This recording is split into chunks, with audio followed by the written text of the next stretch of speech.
Welcome to Lecture 1 of the course Philosophy of Science and Critical Thinking for Psychology students. This lecture contains a brief introduction into epistemology, and then we'll take a look at the ancient philosophers Socrates, Plato and Aristotle.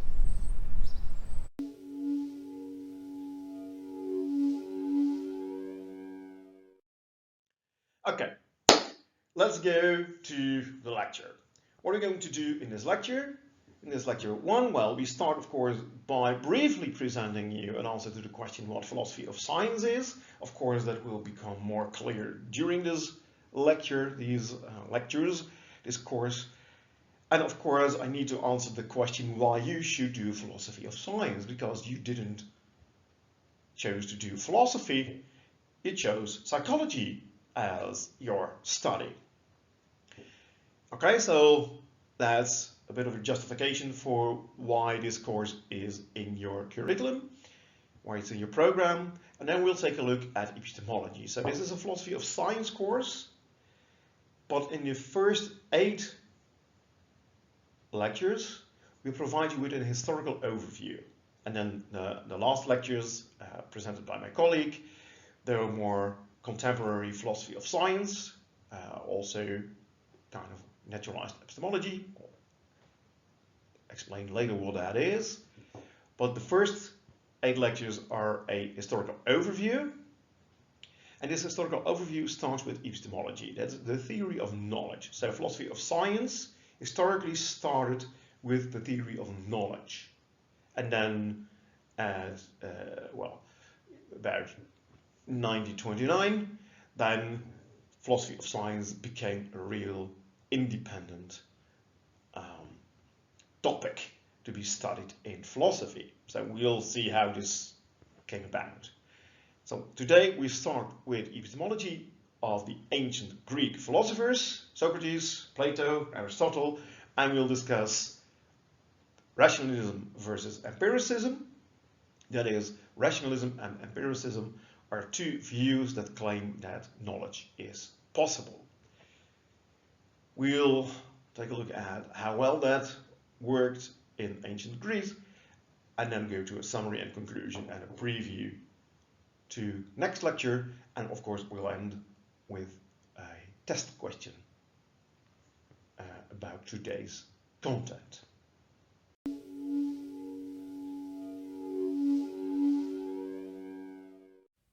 Let's start by briefly explaining what philosophy of science is, so you have some idea what this course is about. Basically, philosophy of science is thinking critically, because philosophy is thinking critically about something. In this case, it's science, of course. So it's thinking critically about science. So it's critical reflection on what science is, and of course, how science generates knowledge. Take, for instance, 2 claims. One claim made by Stephen Hawking.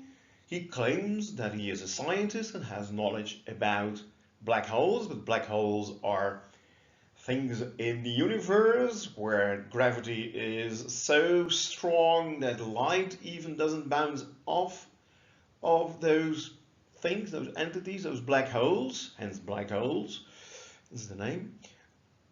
So we can't see them.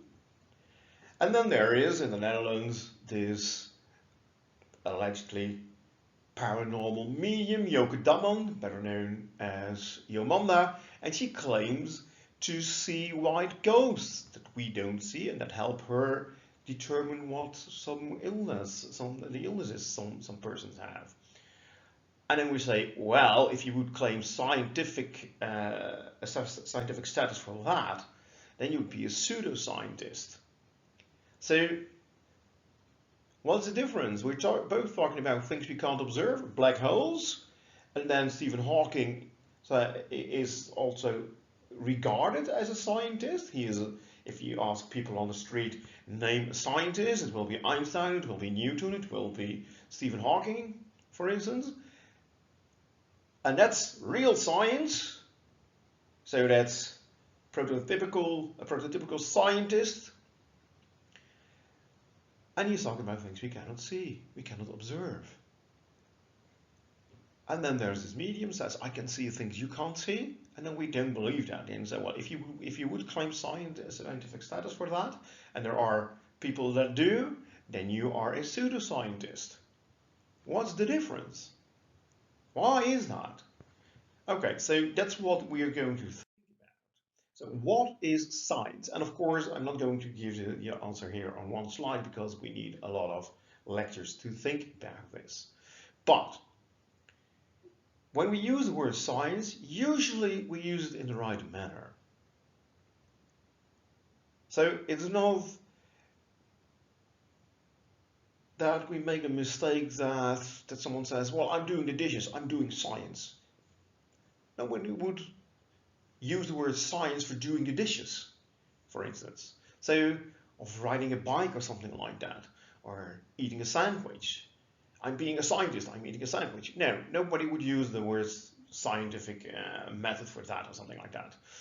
So it's fairly easy to see how people use the word science, but then it becomes more problematic if we indeed reflect on that, think more critically about it, think more in detail about it, so that we can answer the question, what is it that makes something science and something else not science? What's the difference between what Stephen Hawking does when he is writing his theories about black holes, when he wrote them, and when he's doing his research? And what's the difference between eating a sandwich or making claims about white ghosts that tell you the diseases of the persons in front of you? What's the difference? So what exactly is science? And that's a much more difficult question to answer than, is physics science? Yes, physics is science. Is biology science? Yes, it is. But why is it science? What exactly is science? So I have a survey on Canvas. So if you would be so kind as to fill that in, just takes 2 minutes. It's just a bunch of disciplines, and I ask you, is this science or not? And a bunch of properties a scientific method or something might have. And the question is that a property of science or not? So if you fill that in, I can use that as material for one of our next lectures. And then you'll see that, usually there is agreement on the different disciplines, but not on the different properties of science. So we need to reflect on that. You are scientists, and I bet money on it that you are not in consensus about what the properties of science are.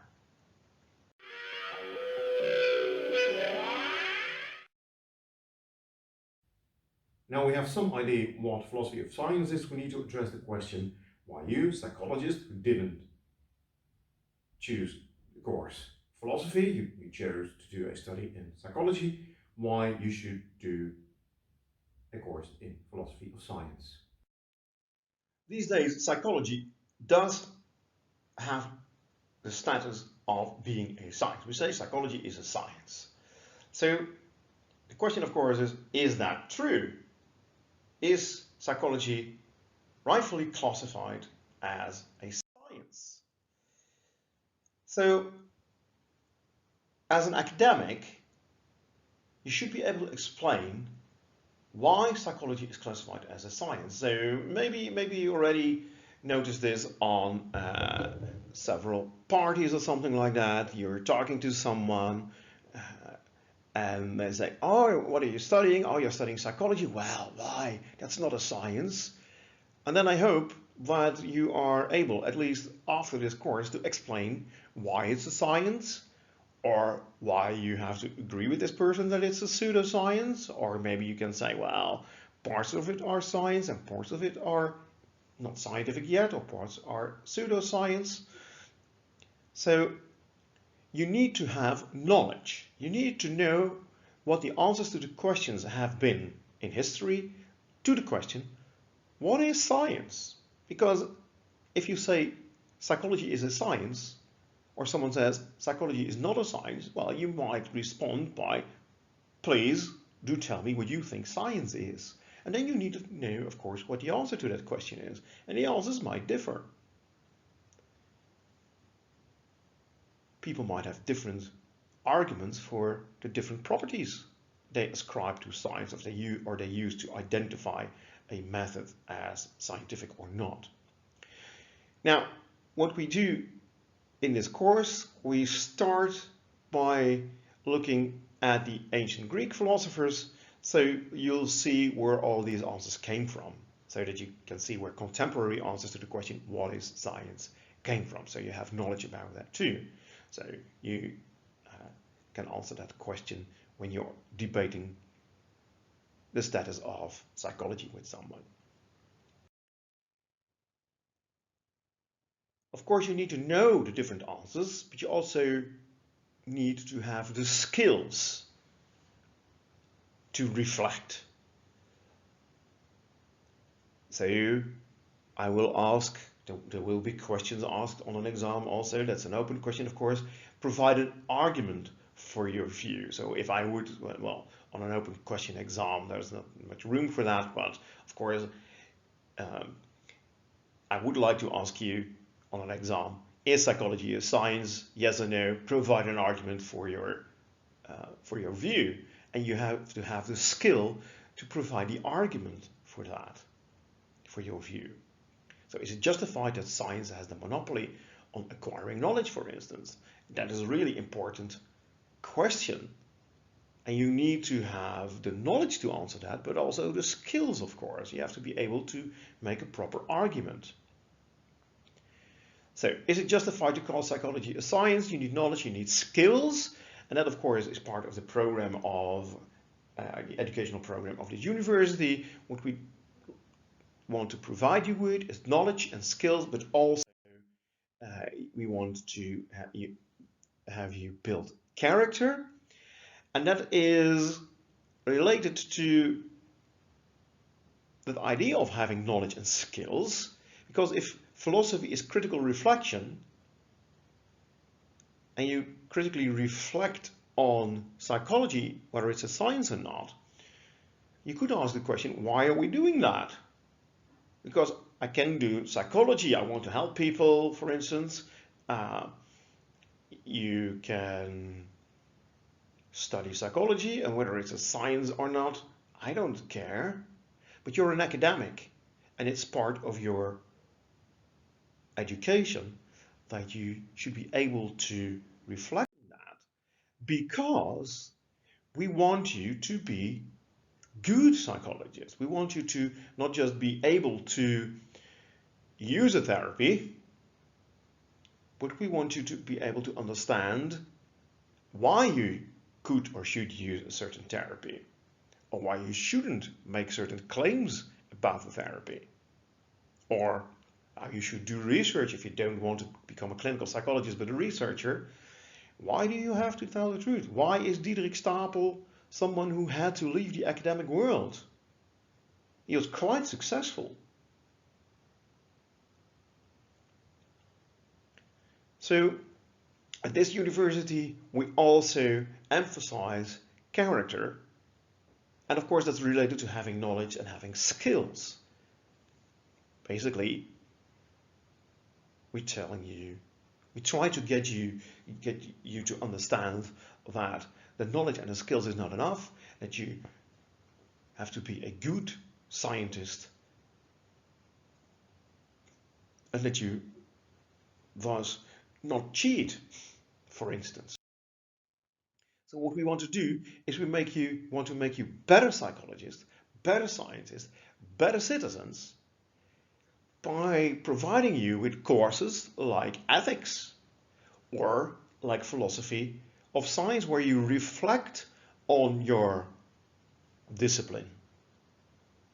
What ought I to do? What should I do? What can I not do? That's something you ask in a question and in a course on ethics. And here you ask, well, what is science? Is psychology a science? Well, why is that? Well, science has a monopoly on acquiring knowledge. So why don't you do astrology for psychologists? Well, that's at best pseudoscience, that is a method of acquiring knowledge, but it's not a very good method. And we want you to be truthful, for instance. So if you know that astrology is not a good method to establish what's wrong with someone, well, don't use it. You can still use it, but then you're a fraud. Then you're not a proper scientist. And if you're not a proper scientist, you're not a proper psychologist. And you're also a really bad citizen if you're a con artist. If you're just in it for the money, for the status, if you're just like Donald Trump, if you're just like Dietrich Stapel. We don't want to educate you just for you to be able to make a lot of money. And believe me, psychology is also something you can make a lot of money with. Maybe not as much as few people that are capable of doing that with economics, but you can make a lot of money. There are a lot of people with psychological problems. So it's big business. So what we want is to understand society, to advance society. And there you see this character part. We want to advance society. I think many of you actually went to study psychology because you wanted to help people. Whether you knew 3 years ago when you started, 2.5 years ago when you started with psychology, whether you actually knew what psychology was or not. Because most of you, I guess, didn't take psychology in high school. But it's a very popular study, and I think it's a very popular study because there are a lot of good people that want to help other people. So it's a very noble cause, I think many of you have. I think many of you do agree with understanding society, not just because you want to understand it, but because you want to advance it, you want to make the world a better place. Well, I think that's a very good step, very good reason to start a study. Whether you become a psychologist or not, a clinical psychologist, maybe now you're doing psychology, you think, well, maybe I become a researcher, and having clients, that's not, talking with clients, that's not for me, but the research, that's good. And of course, with the research, you provide knowledge about this part of society that other people can use in practice to help people. So, one of the reasons you get this course is because you reflect critically on your discipline in the hope, we hope and we think that actually helps, that you become better psychologists. You're better capable of helping people.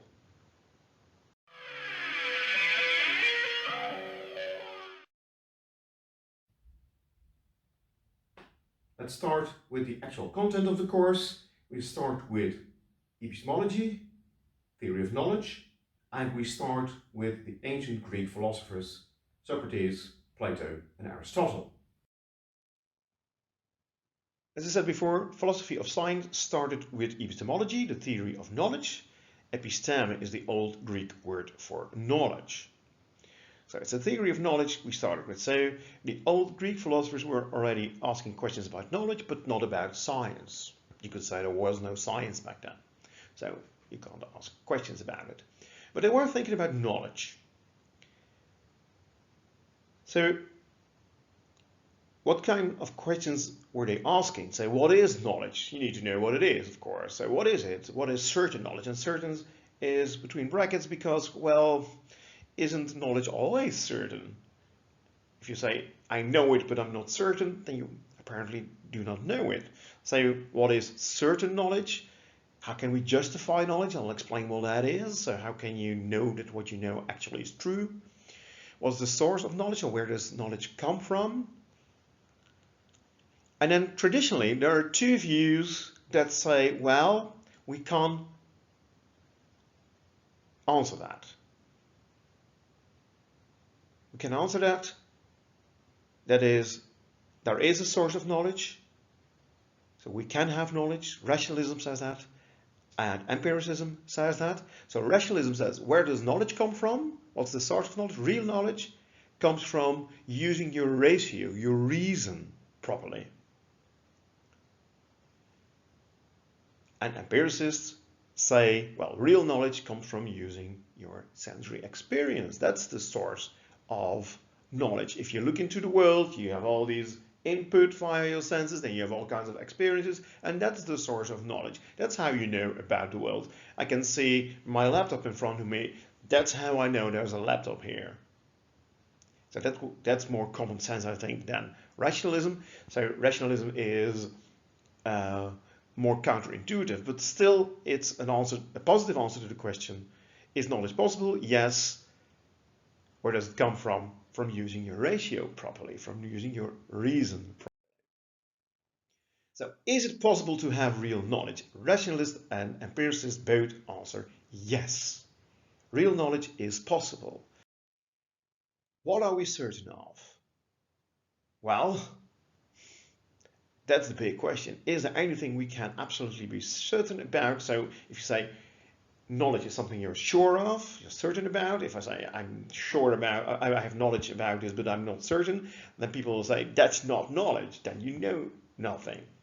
So let's start with those people that claim that we cannot have any knowledge at all. And those are the skeptics, and they defend skepticism. In ancient Greece, the skeptic was Socrates, and he was a teacher of Plato, and Plato was a teacher of Aristotle, and we will look at Plato and Aristotle later on. So Socrates lived in Athens and was standing on the marketplace, on the market square, and he was asking the young people questions. Basically, he asked them, what do you know for sure? And then he applied what we call the Socratic method. That is, he kept on asking questions. So he basically didn't say, he didn't make claims, but he asked questions. Do you know this for sure? So for instance, someone would say, as a response to the question, what do you know for sure? They might say, well, Zeus is one of our gods. And then he says, are you sure? Yes, I'm sure. How do you know this? Well, my parents told me that. And do your parents always tell you things that are true? Are they always right? Don't they sometimes lie, or are they sometimes wrong? Yes, they are sometimes wrong. So what does that mean for your belief in Zeus? Well, yeah, well, my parents might be wrong, and therefore I might be wrong. And Socrates basically shows that you can always ask these difficult questions, and that results then in the claim that we cannot have knowledge at all. So skepticism then says something like that. Perhaps the conclusion must even be that we do not know anything at all and never will. So that is what the skeptic will say. We cannot have knowledge. Now, what I do in the lectures is explain all kinds of concepts, all kinds of ideas of philosophers. And sometimes I'll take things out of that and I make a knowledge clip, and sometimes the knowledge clip is kind of tongue-in-cheek, so it's I hope easier to watch. So if you think that this is strange, and we're talking about knowledge as a justified and true belief, so I made a clip about that, and you can look at that. Socrates is convicted for atheism and for having a bad influence on the younger people of the city of Athens. And he is convicted to death. He has to die for his crimes.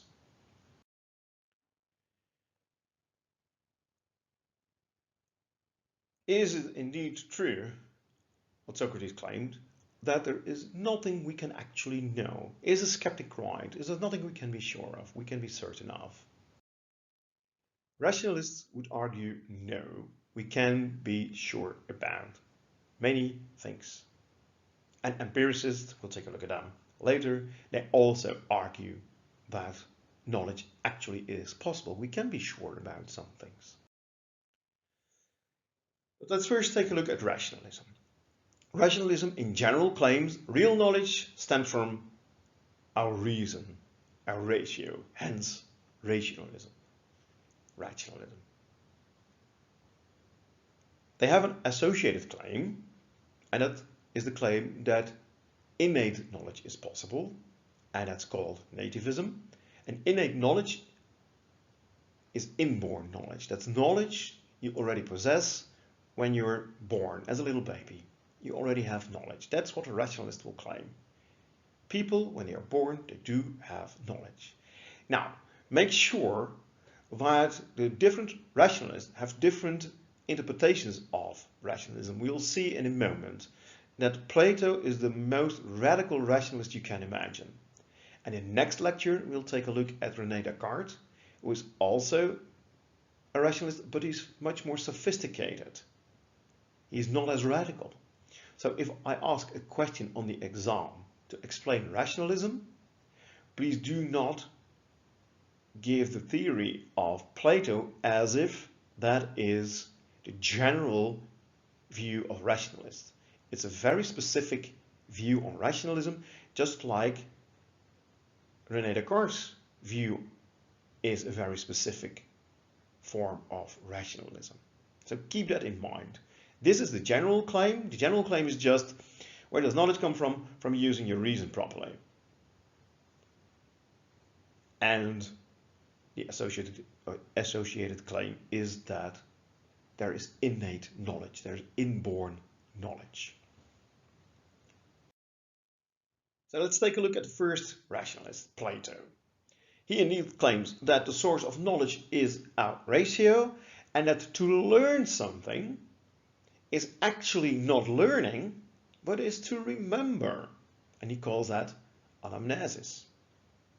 So, okay, this is really odd, right? So I already said, the theory of Plato is really odd, it's really strange. And I hope that, well, at the end of this lecture, you understand why he came up with this really odd theory, and what the odd theory, of course, what it entails. So he says there is no new knowledge.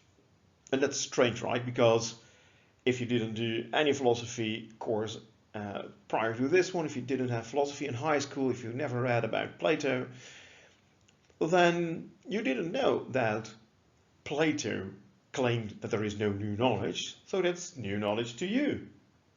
So why did Plato claim this? Because it seems really strange to say that there is no new knowledge, that you basically know everything already, that you just have to remember it. And that, of course, you do with your reason, with your ratio. So, okay, so we can understand that he's a rationalist. But why? Now, there are several things that Plato responds to. And one of them is that you have to see that he believes in reincarnation. And not in the way that these days people that believe in the paranormal and stuff like that believe in reincarnation. Reincarnation seems to be in our society, if someone claims to believe in reincarnation, they believe that there is a soul and that moves from body to body to body. So in a previous life you were Napoleon, and a life before that you were Jesus Christ, like that. So, okay, and then you can remember stuff about the life of Napoleon, for instance. That's not how Plato believe in reincarnation, but it is similar, of course. It is about a soul that is in your body and can get out of your body and go to a different place. Plato believed that your soul, you, already possessed all the knowledge, all the things that can be known prior to being born. And then when you were born, that was kind of a traumatic experience, we would say, and that made you forget everything you already know. That is, you don't have immediate access anymore to your knowledge, but you can access it by using your reason properly. So basically, your soul has all the knowledge It knows everything there is to know. Your soul is born into your body, and then you forget it, and then you need to use your ratio to recall, to remember this knowledge again. And therefore, if you remember it, it's not new. So it's all old knowledge. So it's not really learning something, because if you learn something, that's new. So it's remembering something that you already knew. It's old. So Plato makes a distinction between episteme, we saw that that's the old Greek word for knowledge, and doxa, and that's the old Greek word for opinion. So what he does is say, well, you can have a belief, and a belief could be merely an opinion about how the things are, and you can have real knowledge about how the things are. So that's a difference. So you might believe something, but it might not be true. Well, then it can't be knowledge. If it's knowledge, it has to be true. And if you're mistaken, then it clearly is just an opinion. So what is key here for Plato, and not for many other philosophers, that it is about how the things are. So he is talking about things that remain the same, that are and not become, that do not change. We'll get back to that in a moment. So Plato will argue, and many philosophers accept that, is that the difference between knowledge and opinion is that knowledge has to be true, and you have to be able to explain how that it's true. You have to be able to give a justification. So knowledge is a justified and true belief. Well, I do also explain this again in the same knowledge clip I just referred to. So key here is for Plato that knowledge is about how things are. One thing that's important to mention here when we're talking about episteme and doxa is that knowledge, episteme, is categorized, is defined by Plato, if we translate it to contemporary jargon, is classified as a justified and true belief. So you have a belief, a mental state that is about the world, and it's true. That means it corresponds to the facts. That means the world is actually the way your mental state depicts it, the way it represents it. So it's a true belief, and also it's a justified and true belief. It's justified. That means that you can explain how you know that it's true. So it's not just enough for a belief to be true. You also have to have a justification. So you have to know how you know that it's true. You have to be able to explain to someone else, a skeptic, for instance, how you know that it's true. So if you say there's a Greek god, he's called Zeus, well, that might be true. How do you know this? Well, my parents told me, or the priest told me. Is the priest always right? Do your parents sometimes make mistakes? Yes, my parents make mistakes. No, the priest is not always right. So is that a proper justification? I heard someone tell it. No, that isn't. And that's what a justification means. You are able to explain, in a convincing way, of course, how you know that it is true. And this is the problem. This is the problem. A skeptic would say you will never be able to provide a proper justification for any belief. That doesn't mean that I don't have beliefs as a skeptic. I do have loads of beliefs. So there are mental states of which I think that they are true, that they correspond to the facts in the world, that they depict or represent the world the way the world is. But do I actually know that it's true? Can I give a justification? And the skeptic would say, no, I can't. So in terms of Plato, that means that you have mere doxa, you have mere opinion about the world. And if I have just an opinion about the world, and someone has a different opinion, counter to mine, well, who's to say that I'm right and the other person is wrong? Maybe I'm wrong. So that means that if you're a true skeptic, you don't say anything about the world. You don't make claims about the world. Because I don't know anything, so why should I make claims?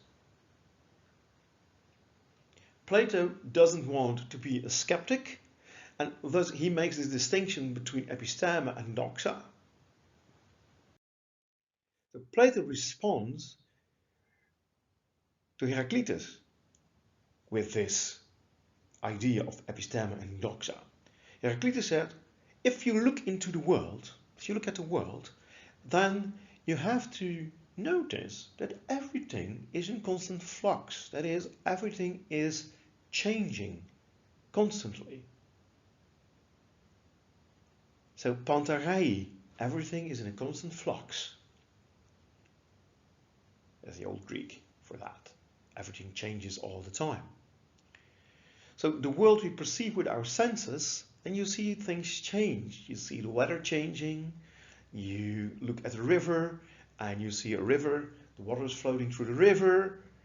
And so you see the river change. And therefore he says something like, you cannot step into the same river twice. Because you step into a river, you step out of that river, some water is going through the river, you step into the river again, but well, it's different water. So it has changed.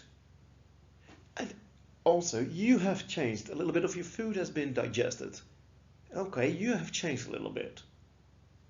So there is nothing that remains the same in you yourself. So if you say you cannot step into the same river twice, that's not only because the river changes, but also because you change. So, but then how can you have knowledge about the river? Because the river is something that doesn't change. The river, something that's unchangeable. If there's no water in the river, there's no river anymore. How can you have knowledge about the river? So Plato says, okay, if you have knowledge, if you think you have knowledge about the world we perceive with our senses, you don't have real knowledge because you can only have knowledge about how the things are. And that means, if we're talking about the world we perceive with our senses, we can only acquire doxa, not episteme. We can only have opinions, and those are false opinions. If you have opinions, if you have the opinion that you have knowledge about the river, how the river is, then Plato says that's impossible. The river is something that's changing, so you cannot have knowledge about how the river is. That's impossible. So that would amount to skepticism, and Plato doesn't like skepticism, of course. He is a he's a student of Socrates, but he doesn't agree with Socrates. So he tries to come up with something new. Plato did not want skepticism. I'm now going to explain the theory of Plato, and that's kind of a strange theory. He postulates a different world, and we say, how can you believe that? So now let's go back a little bit to Socrates, who we saw a couple of minutes ago. Socrates doubts the existence of the Greek gods, and hence he got convicted. But if you do believe in the Greek gods, then you have all kinds of explanations of things in the world. Why is there a world? Why is there thunder and lightning? Why does it rain? Well, in the end, you can always refer back to a theological explanation. You can always say, well, it's explained by the actions of the gods. If you reject that mythological view of the world, and then conclude, we do not know anything, well, you could be satisfied with that and say, well, we don't know anything, so be it. That's basically what Socrates did. But if you're not satisfied with that, you have to come up with something else. And That's really hard, right? Imagine you're Plato and you say, well, Socrates is right. I don't believe in the existence of the Greek gods. But I also don't think we cannot know anything. I do think knowledge is possible. And I've read Heraclitus, and Heraclitus says, well, the world we perceive with our senses is ever changing. So nothing remains the same, nothing is. There is no river because the river changes. There are no human beings because all these human beings change constantly. So Plato then says, well, then we cannot have knowledge about this world, but if knowledge is possible, well, it has to be knowledge of a different world. And I hope that even though this different world we'll see in a moment is quite strange, you'll see that it's not that strange he came up with an idea like that. Plato says there's a different world from the world we see, we perceive with our senses. There has to be a world where the things are not changing, where they actually are. And that's the world of forms or the world of ideas. So there is a world and that contains all the ideas, all the forms, and these ideas do not change. So there is the idea of river in this world of ideas, and there is the idea of table and chair and cat and bird and tree and, well, all kinds of ideas, you get it. And those ideas do not change. So then it's possible to have knowledge about how these ideas are, because they don't change. So you can have knowledge about the idea of a river.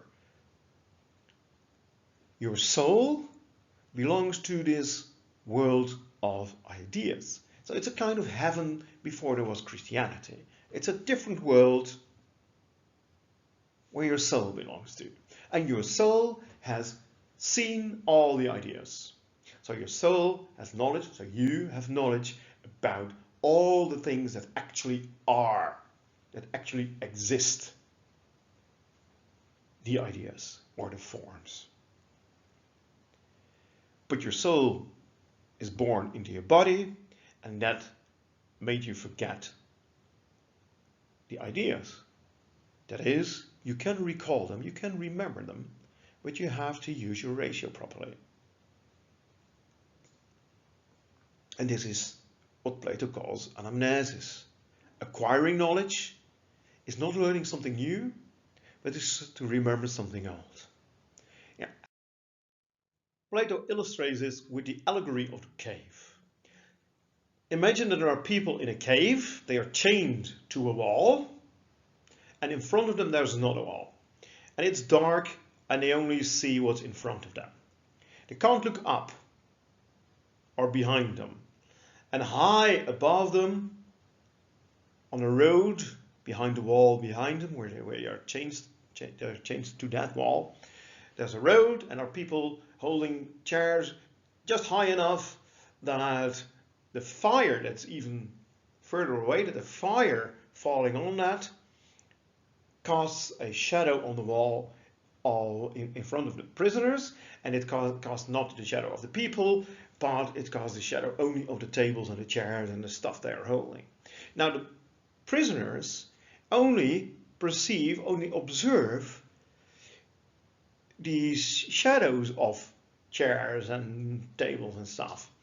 And they believe that the shadow is the real chair, is the real table. But the real table is behind them. And they can't observe that. We are in a similar situation.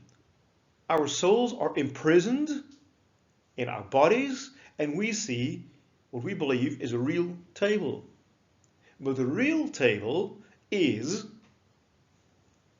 a concept, an idea in the world of forms, in the world of ideas. So we're basically in the same situation. We believe that what we perceive is the real world, while there actually is another world that is the real world, the world of ideas. But what is interesting now is that basically what Plato described is a universal concept. The idea chair is a universal concept that applies to all chairs. The idea table is a universal concept that applies to all tables in our world where everything constantly is changing. And we can remember those ideas. That is at least what Plato says. How does this work? Plato has written this down. How does this work? He gives us an example how this works. And he does this in his book, the Meno, and that's a dialogue. So Plato wrote in dialogues. You could perform Plato's philosophical text on a stage. Usually Socrates is the main character, the protagonist of the play, you could say. And in this case, there is also a man called Meno and one of his slaves. So Meno is someone who owns land and slaves, and he's talking to Socrates, and Socrates explains his theory of anamnesis, of learning, being actually remembering the ideas. And Socrates, of course, voices here the ideas of Plato. So it's Plato, but it's in a play, it's in a dialogue, and Socrates basically is the one explaining Plato's views. Okay, so what happens here is that Socrates, Plato, says to Meno, to learn is actually to remember the ideas. If you use your ratio properly, if you use your reason properly, you can do that. Anyone can do it. And then Meno says, oh, okay, so they're sitting outside, they're sitting under a tree, and they're slaves working in the field. So Meno says, so one of my slaves also would be able to do that? And Socrates then says, yes, just call one and I'll show you. So Meno calls one of his slaves, and Socrates then draws a square in the sand. Let's look at his square, A, B, C, D, and he asks the slave, do you know what you have to do to double the surface of this square? And the slave then says, well, yeah, sure. You have to double the line AB, so extend it, and also do that with AD, extend also by a line of a similar length, and then make a square again. And then you have doubled the surface of this square. So Socrates makes this square, so then you get the square AEGI. And then it turns out, of course, if you also draw on the other two lines, that it's pretty obvious that this is 4 times the original surface, or 4 times the original size of the square. So then the slave says, by Zeus, Socrates, you're right, this is 4 times the original surface. And then Socrates does this. He draws the diagonals of these squares in such a way that you also have a square that is BFHD. That also is a square, and that consists of 4 triangles, each of which is half the size of the original square. So 4 times half the size of the original square is actually 2 times the surface of the original square. So that's the double, that's the square you need to draw in the sand to get a square that has double the size of the original square. And then again, the slave says something, by Zeus, Socrates, you're right, this indeed, now I recall it, now I remember this idea of how to double the size of a square, now I remember this. I indeed already knew this. And Meno then is convinced that Socrates, so Plato, is right with his theory of anamnesis. But of course we are not. This obviously is unacceptable. Socrates puts words in the mouth of the slave, right? So he just draws this and says, well, do you see that this is twice the original size? And then the slave just says, by Zeus, you're right. So this is unacceptable. It's leading the witness, we would say. It's learning by telling someone something new. And you can then call it remembering, but that's of course just a trick that Plato used to convince his reader. So clearly this is something the slave is being told, he learned something new, and therefore we cannot accept this as evidence of this theory of anamnesis.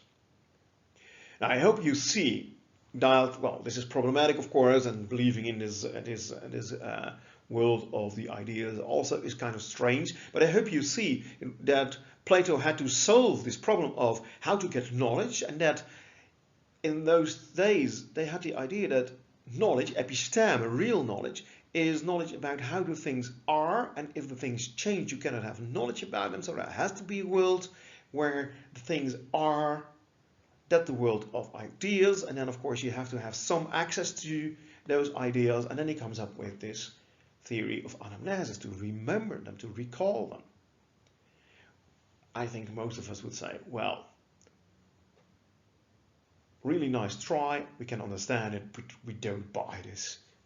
Especially well, we might also say, well, maybe you can have knowledge about things that change. So that's a metaphysical view on knowledge. So there's a metaphysical assumption that you can have only knowledge about things that are. So it's metaphysics, it's beyond physics, it's about an explanation that goes beyond the senses. It's something that you assume based on your presuppositions of how the world is without doing research into the world.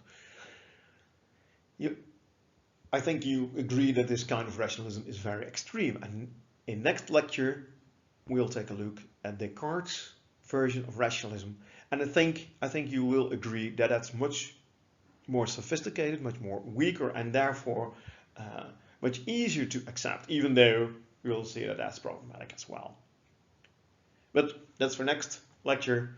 We'll for the moment stick with the ancient Greek philosophers. Let's take a look at the second view in epistemology that claims that we can have knowledge. So it's a view that argues against skepticism. And this view is called empiricism.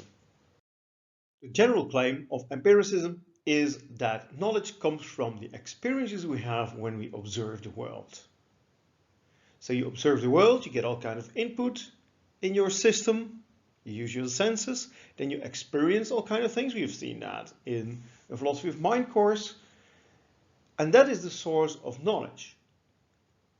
So the interesting thing, of course, is that you look to the sky and you have an experience of blue, then you can't be wrong about that. You can be wrong about the claim that the sky is blue, but you know that you experience blue. So there is something you can be sure of. So that is how empiricists, and we'll take a look at that in detail, of course, try to show that they actually have real knowledge. I think this is quite the common sense view. So we just looked at Plato's rationalism, then you see, okay, he has this world of forms or this world of ideas, and it's really out there, it's really strange. And now we have the empiricists that claim, if you want to know what the world's like, just look at it. Okay, just observe it, just use your senses.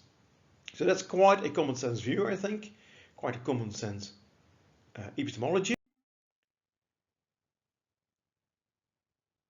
And just to be sure that you don't make this mistake, the term empiricism,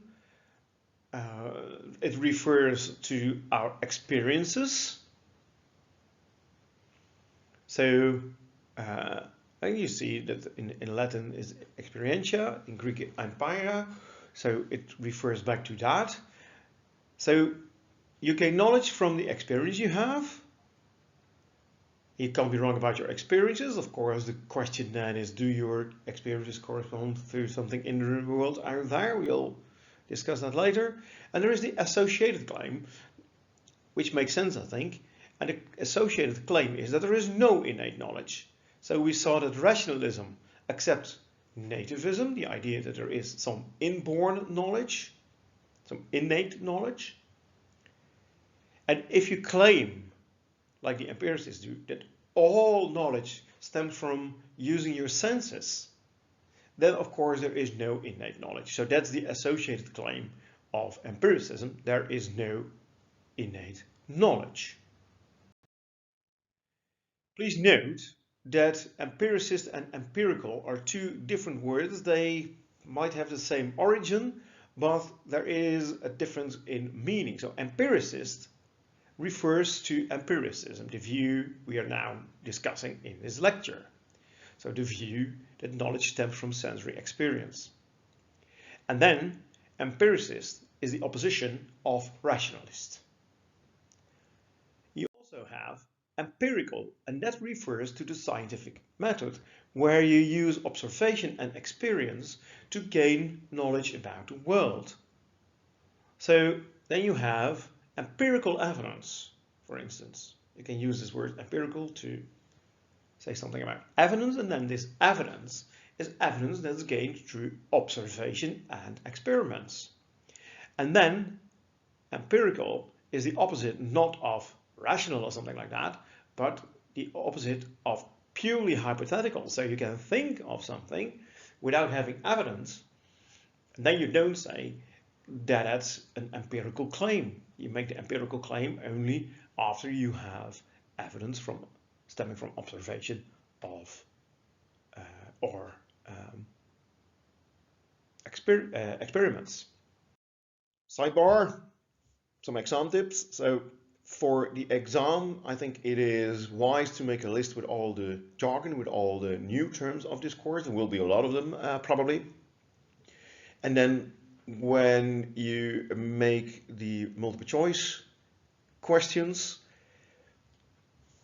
you obviously need to know what all these words mean, and then you can use them to give an answer on your scrap paper to the question prior to looking at the 4 different suggestions for answers we make.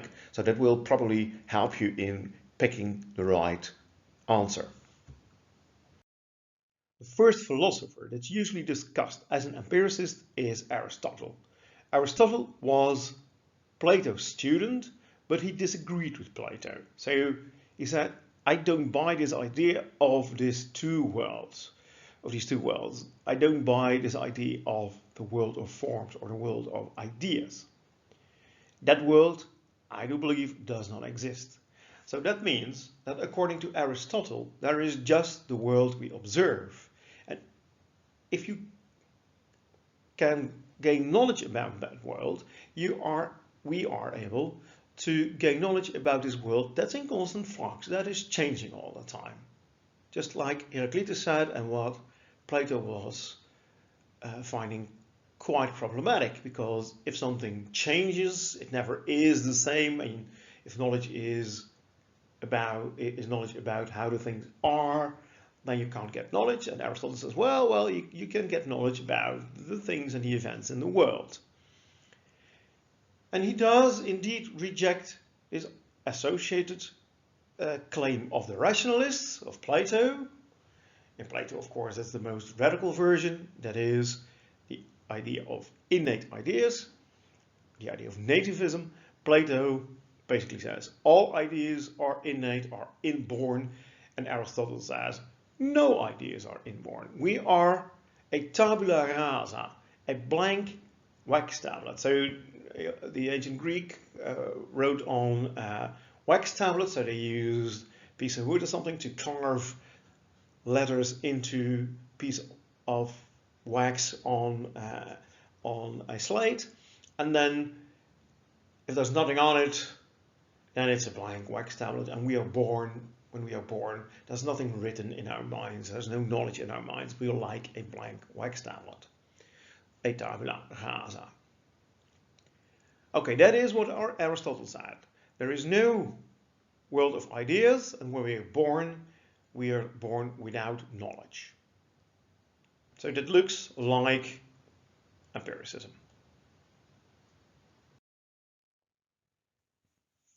And Aristotle was the founder of the Lyceum, where he thought while walking, which is peripateo in Greek. So later he was basically called the walker or the wanderer. So he walked around there, and then there was this principle, this empiricist principle, ascribed to Aristotle, which then became known as the peripatetic principle. And that means nothing is in the intellect, nothing is in our minds, which was not first in the senses. That means all the knowledge in our minds came in our minds through the senses. Okay, that would indeed be an empiricist principle. That would be something an empiricist would say. It was Aquinas that formulated this principle and ascribed it to Aristotle. We'll see in a moment whether he was right in doing so. It is, I think, a bit suspect that if we want to classify Aristotle as an empiricist, that the formulation of his empiricist principle comes centuries later from Aquinas.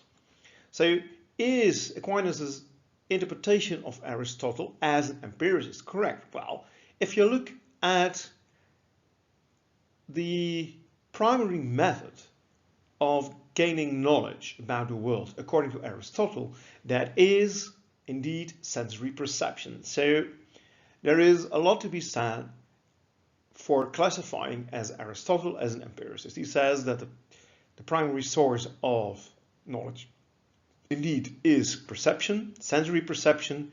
If you want to know what the world's like, you have to observe, and he doesn't believe in innate ideas. So that looks like pretty straightforward empiricism. So in that sense, we can rightly call Aristotle an empiricist. However, there are some rationalist elements in his epistemology, and thereby it means that he wasn't a pure empiricist. And of course, Aristotle never said he was. He was classified later like that. So let's take a look at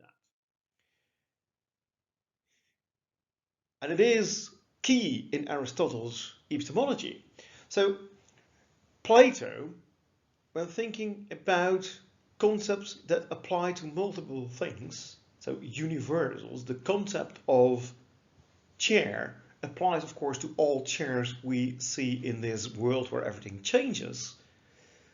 So how do we know this universal concept of chair that applies to every chair, even though all these chairs we actually see will perish? So a chair will, it has been made, and it will, well, every chair will break down eventually. So that is something that is not remaining the same over time. However, the concept we have seems to be something that applies to all chairs through all times, even though maybe even at the moment that all chairs are gone, and still you could argue that there is this concept of chair. And that is what Plato said. There is this concept of chair in the world of ideas, and that is something we then can apply to each and every individual chair we see.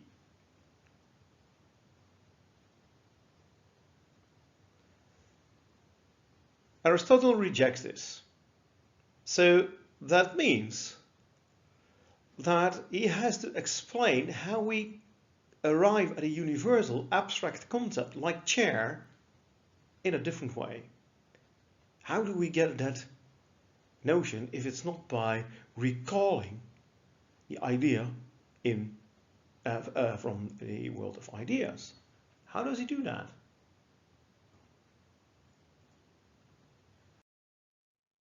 Aristotle did provide us with an explanation of how we get to know universal concepts.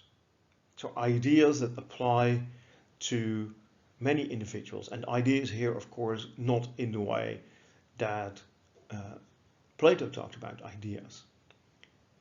So Aristotle would say, okay, I have universal ideas that I can apply to all the individuals falling under this universal, this general concept, this general notion. So I have the notion of a chair, and that's a universal. It applies universally to all chairs, so all the individual chairs fall under this general concept. And how do we get to know these general ideas? Well, it's easier to see if we use a general claim like all humans are mortal, but the same goes for the concept human that applies to all human beings. But it's easier to see what the problem also is with these universal concepts. So what Aristotle said was, I don't recall with my ratio, with my reason, this idea from the world of ideas. I don't believe that there even is this world of ideas. So he needs another way of arriving at this universal concept of a human being, or of human beings being immortal, of a chair or a table of whatever. So what you perceive are real tables, real chairs, real people, individual human beings. And you can establish of some individual being that he or she is mortal. So that is what you can establish. You can, and unfortunately, I actually know that some people were mortal because they actually died. And then you know this person, well, was mortal. Aristotle says we have to use induction. Induction is generalization. It's generalization based on a subset of individuals, and you generalize to a general rule that applies to all the individuals. So for instance, you have seen 10 human beings that were mortal, then you generalize, you use induction to arrive at the general rule that all human beings are mortal. Or, to use a different example, where you don't say we have individuals that have a certain property, human beings that have the property of being mortal, you can also generalize with respect to two events always following each other. For instance, you've been playing billiards, you have seen two billiard balls collide, and then the second one rolls away. You've seen it a couple of times, so you have seen some individual instances of the collision and the rolling away of the second billiard ball, and then you can say, well, every time the two billiard balls collide, then the second one will roll away. In abstracto, induction is concluding, so it's an inference based on observation of some cases, but not all. That's important, of course. It is not all. You don't have observed all the individuals in which A was also B, or A was followed by B, that A is always B, or A will always be followed by B. So you conclude A is B. So you observe A is B, this person is mortal, you see another person that's mortal and another, and then you say all A's are B, all human beings are mortal. Or you see two events following each other, the collision of two billiard balls and the rolling away of the second billiard ball. You've seen it a couple of times, so you have observed some cases, but not all. But you will conclude that in the future, when two billiard balls collide, the second one will roll away, because there is a rule that applies also to that case of the collision of two billiard balls. That's what induction is. This is important. This is difficult. We also have deduction, which we will discuss in this course. We also have abduction, is also something we discuss in this course. Induction, deduction, abduction are all three types of inference, of concluding. So because it's difficult, I also have made a tongue-in-cheek movie clip, knowledge clip about these three different types of induction and how they are related. Now, there is a problem with induction, and you probably already have guessed what the problem is. If you have this universal concept that you want to apply to all individuals, the rule is saying something about. So in this case, we have this universal concept, this universal rule, all human beings are mortal. If you want to have knowledge about that, you must be able to justify it. It has to be true, but you also have to provide a justification, an explanation of how you know that it's true. So, are you sure that all human beings are mortal? And if you are a real empiricist, you would say, everything I know stems from my observation of reality, the experience I get by using my senses. Can I establish by observation alone that all human beings are mortal? No, because then I would have to check all human beings. That is practically impossible. So far you've just established a correlation. And maybe you have the idea that it probably applies to everyone, but probably applies to everyone is not knowledge. You have to be 100% sure. And Aristotle claimed he was 100% sure.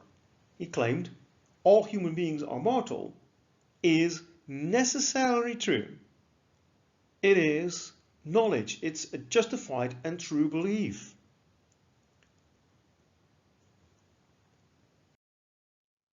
So how does he solve this problem? Because you have not seen an instance where you think, well, this human being should have died and he didn't. So you only have seen human beings that were in certain circumstances, terrible circumstances, and they died. And then you say, well, all I know as an empiricist is that these, say, 10 human beings were mortal. But it doesn't say anything about you. Maybe you're immortal. Maybe I'm immortal. Maybe I, Aristotle, are immortal. So how can I, Aristotle, establish that all human beings are mortal? That's difficult. And also, if you say all human beings are mortal, that would imply that I am mortal, that I will die, and that people will be living after me, in times after me. How do I establish that those people are mortal? I can't do that. I can't be 100% sure. So Aristotle solves this by saying, I understand this with my mind. I have this intuitive induction. So it's not just induction, it's intuitive induction.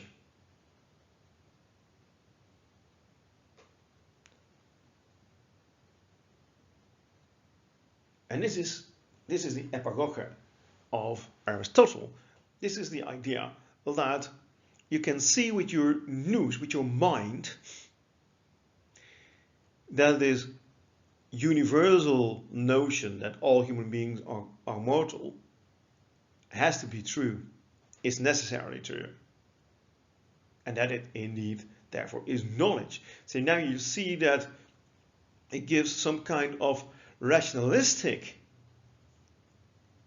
justification for this belief that all human beings are mortal. And that's important because that shows that Aristotle is not a pure empiricist, but he never claimed to be. So it might not be very fair to say, hey, Aristotle, you're not a real empiricist. But we could say that Aquinas misclassified Aristotle in this way. Still, Aristotle is usually presented as one of the first empiricists, and we already have seen that there is some reason to believe that indeed he is at least very close to empiricism, be it that he has some rationalistic elements in his epistemology, of which we discussed one a moment ago. But there are things that are problematic with Aristotle's epistemology, even not looking at the classification of his epistemology as empiricist. One problem, and we'll discuss that also in next lecture, is that Aristotle was not very critical about his general statements once he thought he had discovered them. And we can understand that because he thought he used intuitive induction, and if you use intuitive induction to make the claim that it's necessarily true that, for instance, all human beings are mortal, then of course you're not very critical anymore towards that statement because you actually believe that it's necessarily true.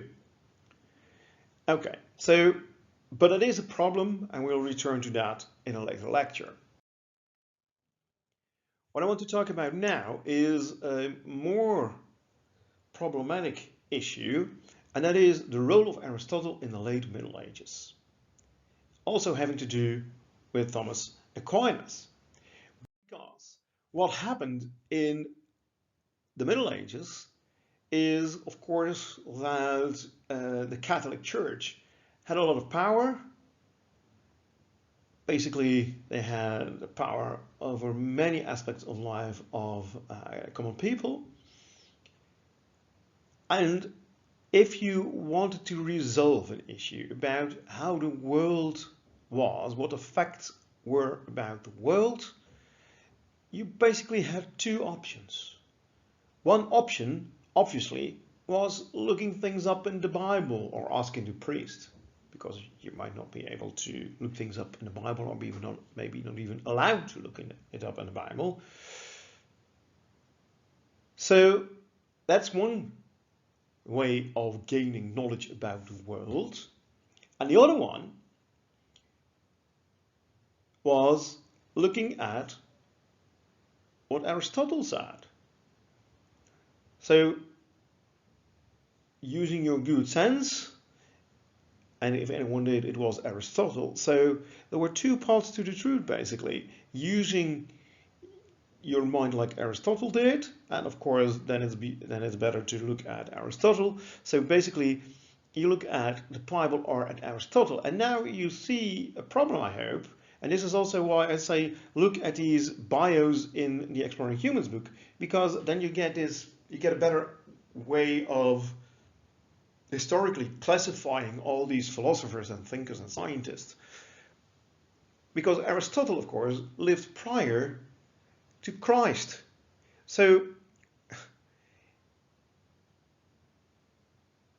Aristotle looked at the truth, or was able to find the truth, and the truth is in the Bible, but Aristotle obviously didn't know the truth from reading the Bible. So he used his own mind, his own reason, his own faculties to arrive at the truth. But you might understand that the way Aristotle formulated things is different from the way things are formulated in the Bible. So Thomas Aquinas tried to unite Christian teaching, so the claims made in the Bible about the world, with Aristotle's pagan philosophy. So basically what you do is, you read what's in the Bible, you read what's in Aristotle, and you try to say, well, basically this is the same. Basically what God says in the Bible is the same what the philosopher says in his works. And he used the phrase the philosopher to refer to Aristotle. Everybody knew he was talking about Aristotle, so that was also something that was quite common. If someone said the philosopher, they did not refer to Socrates, they did not refer to Plato, but they referred to Aristotle. So what the philosopher said was basically the same in different words, but the content was the same of what was written in the Bible. Let me give you an example. Aristotle had a theory about matter and form. And it's not that hard to understand. So you have matter, just think about a piece of marble or something like that, that's still in the mountains somewhere. But potentially that is something else, something more than just matter. It might be a statue of Apollo, for instance. Well, how does a piece of marble become a statue? Well, you have this matter, and then you have basically to add the form. So if you have this form, and you apply it to this matter, and the sculptor has to do that, then you have a statue of Apollo. So this piece of rock, this piece of marble, can become a statue of Apollo, and then it actually is this statue. But if we now look at these statues from ancient Greece, most of them are broken. They miss arms and legs and heads and whatever. So these statues can break again. So what you see is that this is a process of creation and decay, very much like what Heraclitus said. The world is in a constant flux. Everything changes. There is nothing that remains the same through time. Now, of course, if you look at the start of this process, how did this process of constant change in the world, this process of creation and decay of things, how did this start? Well, you might imagine that Aquinas argued that this was God. God created the world and thereby created the world in which things indeed get into being, like statues or human beings, and will be damaged or die again. So this process, this world where everything is in flux, where everything is changing, where there is this process of creation and decay everywhere you look. And Aristotle had a similar theory. He says, well, everything moves in the world. So basically everything is changing from one form to another. How can this be? And he says, well, if you look at it as movement, then of course you have an effect of a prior cause. So something is moving because there was a cause of its movement, but this cause itself was the effect of a prior cause. So we have this causal chain of event, and then you go back to the very first start, and there had to be something, Aristotle argued, there had to be something that, well, put everything into motion, but was not itself moved by something else. So he calls this the first cause, or the unmoved mover.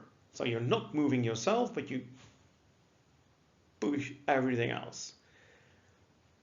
And then, of course, this unmoved mover, this first cause, well, that, of course, according to Aquinas, is the Christian God. And now you see that what Aristotle said, in this very roundabout way, argued for by Aquinas, is the same that is told in the Bible.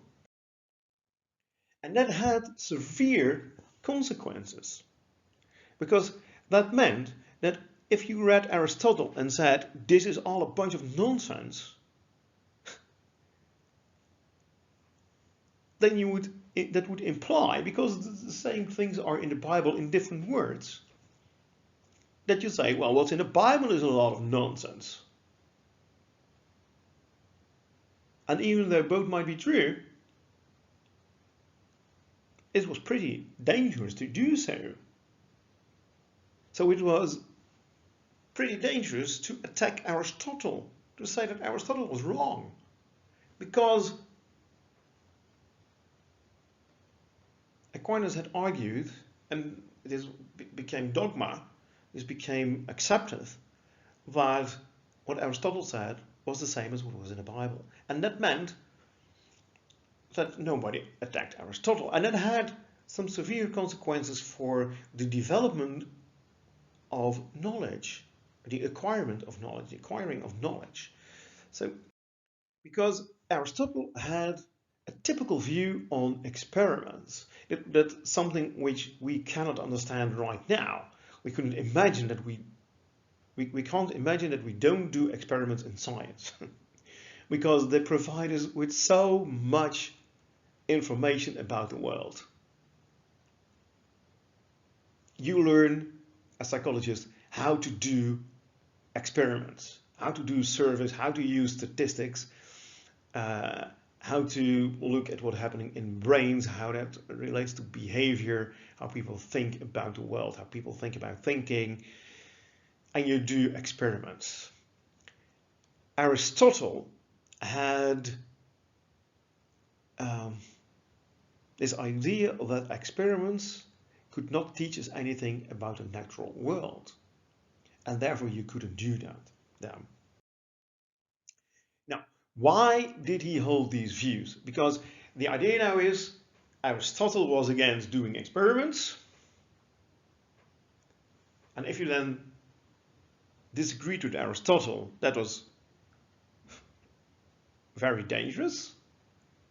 So you accept that, or at least you did not do experiments, because, well, that would be, you would run the risk of losing your life, right? So why did Aristotle hold these views? Well, his reason was the following. He said, I want to have knowledge about the natural world. And he did acquire a lot of knowledge just by observing. We now call him a philosopher, but he was an all-round scientist. He wrote about poetry, for instance. He wrote about ethics. And he wrote about biology. He had a classification of plants and animals. And in the classification of animals, he, for instance, already classified whales as mammals. That was pretty good. So he used the method of observation, and you can get quite far by using that method, by just looking at the world, not manipulating the world, not doing experiments, not pushing something and see what happens. No, just wait to see what happens in the world if you don't touch it. So, for instance, if you lift a stone, if you manipulate a stone and you throw it,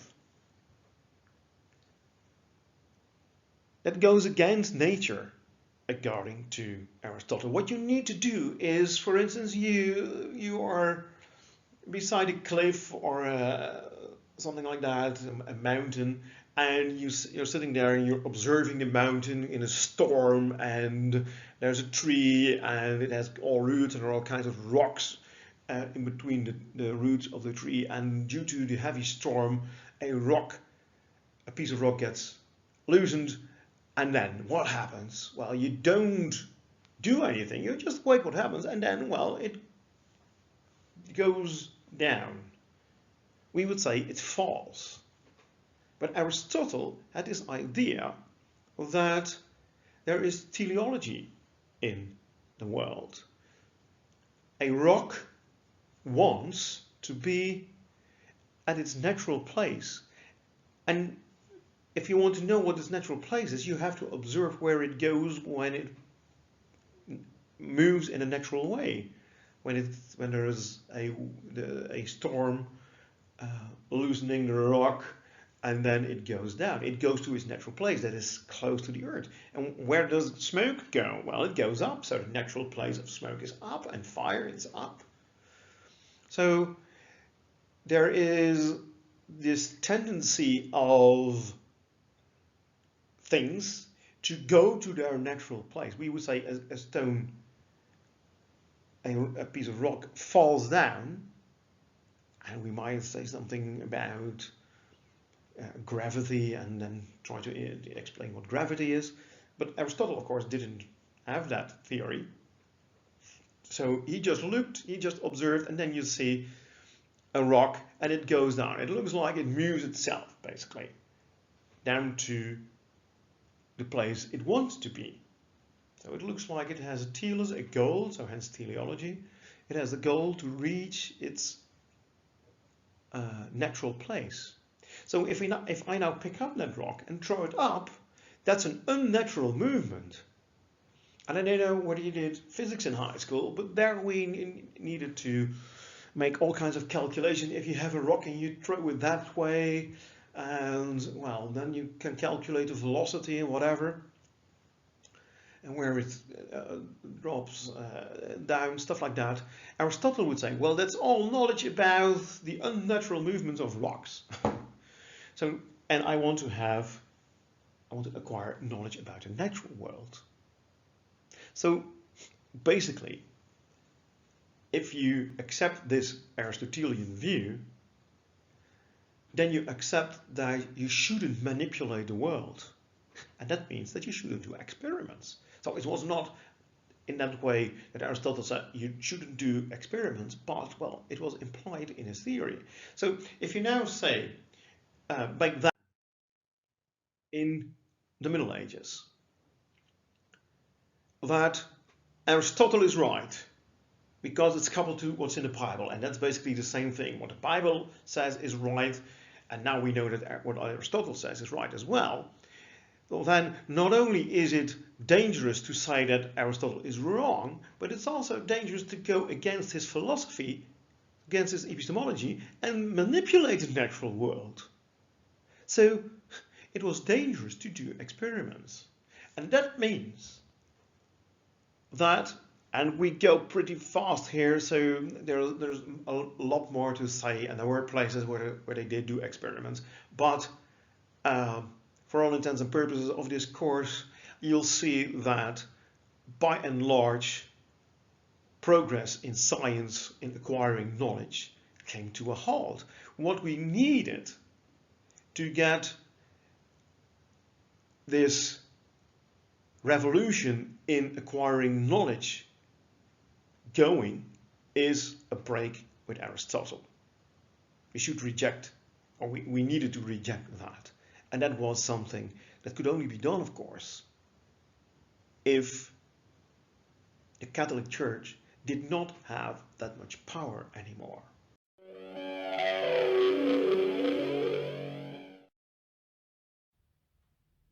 We'll end each lecture with a conclusion, summary, and a preview and a test question. So let's look at what we've seen today. Traditionally, there are two views that argue that acquiring knowledge about the world is possible.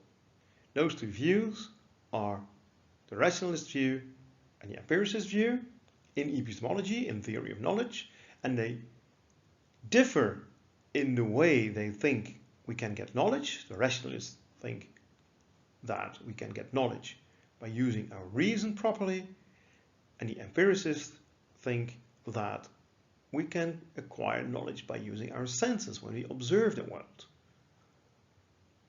They both argue against the skeptic. The skeptic says we cannot get knowledge at all, and knowledge here is a justified and true belief. So it's a belief, a mental state that represents the world. If it's true, it actually represents the world the way the world is. And if it's knowledge, you also can provide a justification. Then you can explain how you know that it's true.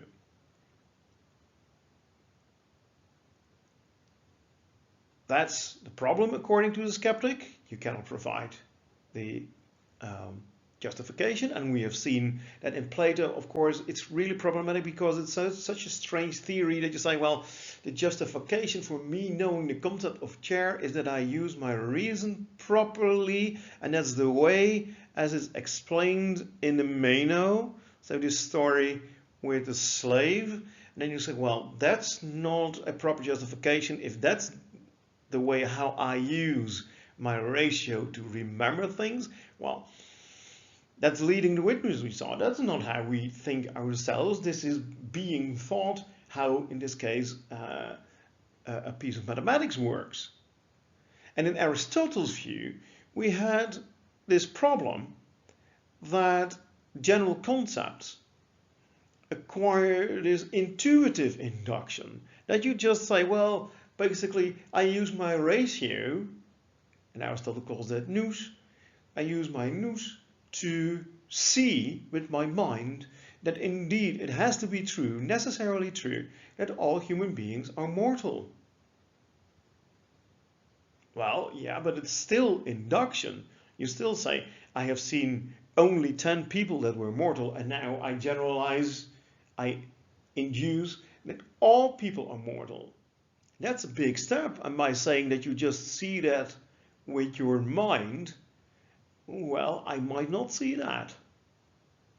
Because the same would apply, maybe it's less convincing when I say all swans are white. I've seen 10 swans, they were white, and now I say, I see with my nous that has to be necessarily true. Why? I don't see that. So that's a problem. So the problem is the justification of a belief that might be true, but you do not know that it's true. Well, Aristotle was coupled to the Bible, and that was a big problem because then you could not argue against Aristotle, and Aristotle basically prohibited the use of experiments. So if you can't do experiments, that is a severe problem if you want to acquire knowledge about the world.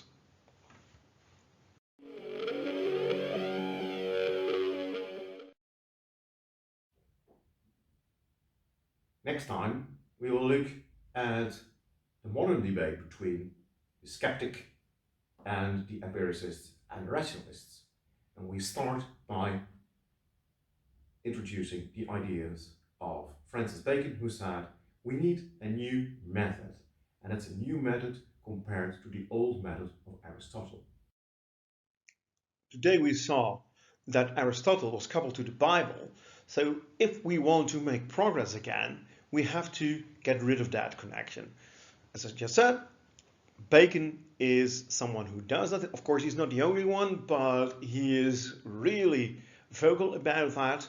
He's also really vocal about sticking to the Bible, and this enables other people that are religious to reject Aristotle and come up with new ideas. And what you then see is that rationalism and empiricism both are defended again, but in a different way. Both accept that you can do experiments, for instance. One big problem with both rationalism and empiricism is that they don't provide a justification for our beliefs to classify them as knowledge. We'll see that in lecture 3, there was a philosopher, Immanuel Kant, and he tried to combine rationalism and empiricism in order to be able to justify our beliefs so we can classify them as knowledge.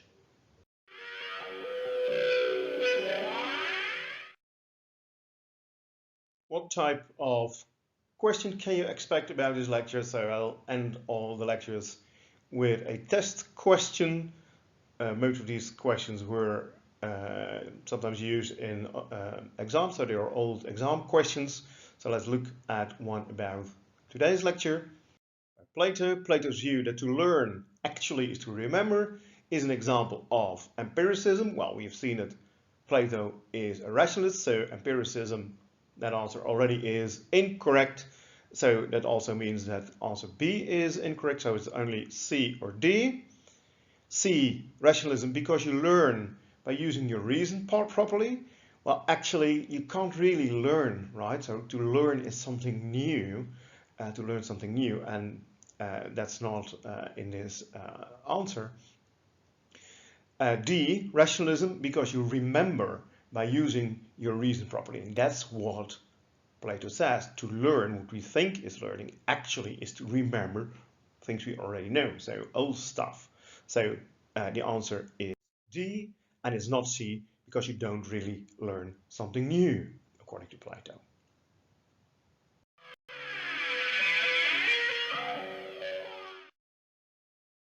That's it for lecture 1. Stay safe.